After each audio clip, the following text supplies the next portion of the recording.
남편의 불륜 문제로 많은 아내분들이 상담에 오시는데요. 불륜을 미리 예상할 수 있다면 사전에 막을 수도 있을 것 같아요. 남편의 불륜 확률이 높은 부부가 있을까요? 네, 있습니다. 대표적인 징조가 섹스리스예요. 자, 이런 생각을 해볼게요. 남편이 잠자리를 거부하는 경우, 그런 경우라면요, 아내가 상대적으로 외로움을 느껴서 아내가 바람날 확률이 높아지고, 아내가 잠자리를 거부하고 있다, 이런 경우라면 남편에도 외로움이 커지기 때문에 남편의 외도 확률이 높아질 수밖에 없죠. 당연한 거예요. 이 방송은 여성을 위한 방송이니까 남편의 외도 확률을 막아야 되지 않겠습니까? 그렇다고 하면 왜 아내분들이 잠자리를 거부하고 있는지 그 원인과 해결 방법에 대해 좀 알아보겠습니다. 첫째, 애착에 대한 상실감 때문이에요. 애착을 영어로 하면 어태치먼트입니다. 딱 달라붙어 있는 걸 어태치먼트라고 하거든요. 즉, 애착이란 무엇이냐면 스킨십이에요. 애착이 스킨십이다 라고 하는 걸 밝힌 위대한 학자들이 두 분 계셨는데, 첫 번째 해리 할로우 박사님이에요. 어떻게 실험을 했냐면요, 두 마리의 가짜 엄마를 만들어 놨어요. 하나는 철망으로 돼 있고 젖이 물려져 있습니다. 하나는 아무것도 장치가 되어 있지 않고 그냥 포근한 솜털 인형이에요. 그리고 새끼 원숭이를 풀어놨더니 어떤 식의 반응이 이루어지냐면, 처음에 젖을 먹습니다. 그리고 나서 12시간 동안 포근한 인형에 앵겨있더라 라는 얘기예요. 그리고 그 원숭이한테 일부러 불안감을 조성을 했어요. 공포 반응을 만들었죠. 막 소리도 치고 우리를 흔들기도 하고 이렇게 했습니다. 그리고 나서 원숭이가 어디로 가느냐, 젖이 있는 철망 원숭이가 아니라 솜털 원숭이한테 가서 매달리더라. 그래서 애착은 스킨십이다 라고 해리 할로 박사님이 밝히셨고, 두 번째 레네 스티치 박사님이란 분입니다. 이분의 경우에는 비교 연구를 통해서 스킨십이 얼마나 중요한지를 밝혀내신 분입니다. 두 비교군이 있었어요. 첫째는 전쟁 고아들을 모아둔 타가소였습니다. 시설이 굉장히 좋았어요. 1인 1침대가 있었고요. 때때마다 밥을 먹였고 때때마다 이불도 갈아줬습니다. 두 번째 비교군은 여성 교도소에 있는 타가소예요. 상대적으로 시설도 굉장히 낙후하겠죠. 그런데 어떤 결과가 있었냐면, 전쟁 고아들을 모아둔 타가소에서는 아이들이 이상행동을 보입니다. 그리고 사망률이 굉장히 높아요. 하지만 여성 교도소, 시설이 낙후한데도 불구하고 아이들이 굉장히 건강하더라 라는 게 밝혀졌어요. 그 이유가 뭐냐라고 찾아보니까, 전쟁 고아들을 모아둔 타가소에서는 아이들을 한 침대에 그냥 뉘어놨습니다. 그리고 스킨십이 없었어요. 그냥 밥만 주고 재워주기만 한 거죠.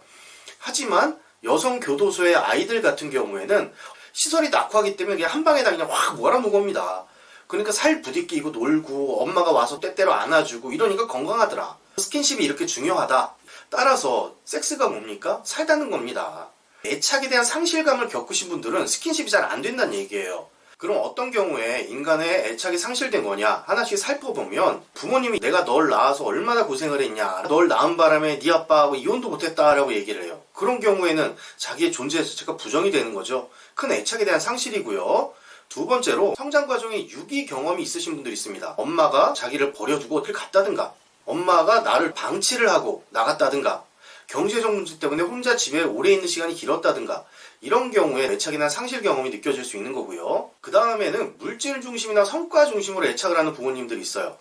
아이들이 그냥 이뻐서 안아줘야 되는데 공부를 잘할 때만 칭찬을 해준다. 그런 경우에는 스킨십의 중요성을 잊어버리고 성과를 내는 데만 집착을 합니다. 마지막으로, 여러분들 키워두신 어머니가 스킨십을 안 좋아해서 아이들을 잘 못 안아주시는 분들이 있어요.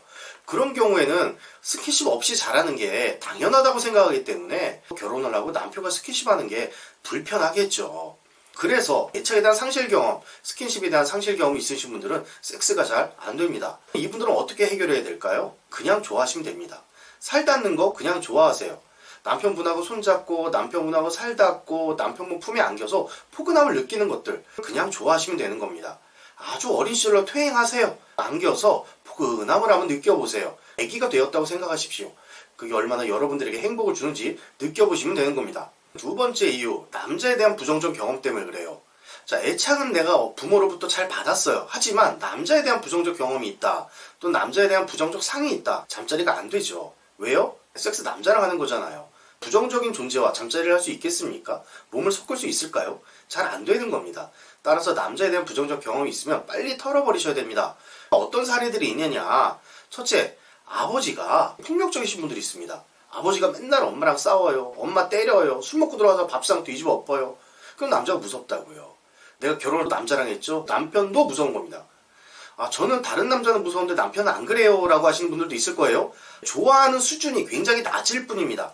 예, 조금 편안한 건 있으나 좋아할 수는 없는 거다. 이런 분들도 빨리 해결하셔야 됩니다. 두 번째 이유가 뭐냐면 부모가 잘못 가르쳐서 그런 경우가 있습니다. 부모가 자식을 너무 예뻐하고 너무 소중하게 키워가지고 남자들은 다 위험하다, 남자들 다 도둑놈이다, 남자 멀리해야 된다 이렇게 자꾸 가르친 거예요. 그런데 결혼 누구랑 했습니까? 남자랑 했잖아요.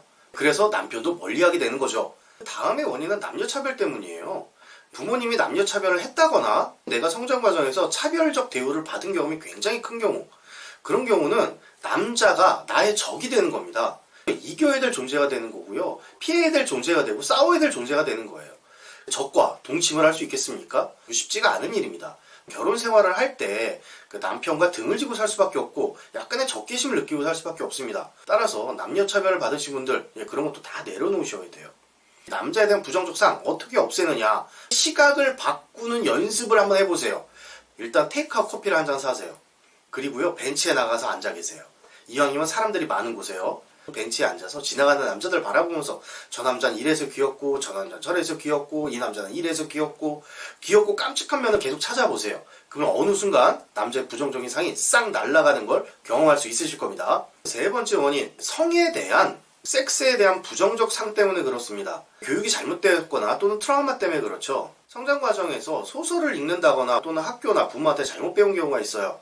그래서 성은 더러운 것이다, 하면 안 되는 것이다, 성은 숨겨야 되고 감춰야 되는 거다 라고 교육받으신 경우, 그런 경우는 내가 애착도 잘 되고 남편과의 관계도 좋지만 정작 침대에 들어갔을 때 뭔가 모를 불편함이 생기고 안 하고 싶어집니다.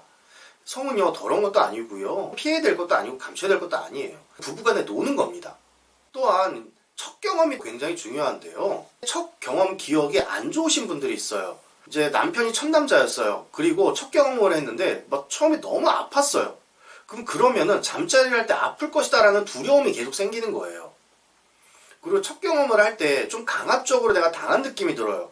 그럼 성관계를 할 때 폭력성에 대한 두려움을 느낄 수 있다는 얘기죠. 또는 상황이 굉장히 안 좋았던 경우, 뭔가 부정적 상황이나 환경적으로 좀 지저분했다거나 위협에 노출된 상황에서 성관계를 맺었다. 그런 경우에도 성관계에 대한 부정적 상이 만들어질 수 있습니다.